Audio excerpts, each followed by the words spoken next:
Hi, so the first thing I'm going to talk about is from chapter 1, notes from the lecture, and that's how communication relationships are interconnected. So basically what that means is they rely on each other, and so relationships influence what is communicated and how it's communicated, and therefore you establish what your relationship is and what level it's on based on your communication with someone and what you disclose or not disclose to that person. The next thing I want to talk about is from chapter 3, notes from lecture, and that is that everyone has multiple identities. There's no core self. So basically this is connected to the looking glass self, and what that means is, more in depth definition of that is that you perceive your identity from other people, and the way people perceive you is how you perceive yourself. So there you have multiple identities, and you have potentially a different identity for every single person you talk. There's no core self. And so how you perceive your identity is through other people and how they perceive you. Haha, very interesting. I like it.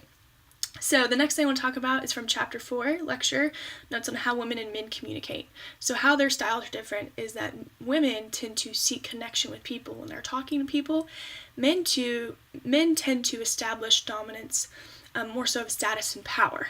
So basically an example of this is when telling stories, for example, women tend to find an emotional connection, to be empathetic, and they lower themselves down to the level of the listener, and men tend to one-up each other, and that's why they want to establish status and power, is through one-upping each other.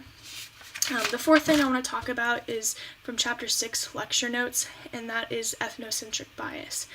So what this means is that your culture is looked at as the normal and right way to live, and so you're biased to your culture. So when you step outside of your culture and you go outside of, the United States, for example, and you go to an Asian culture where it's more community-based and there's no really emphasis on time, if you're ethnocentric and you're biased to that, then you will think, that's not the right way, this is wrong, this is weird to me. So with our ethnocentric bias, so for example, United States, we're very individualistic and time is money and we value time.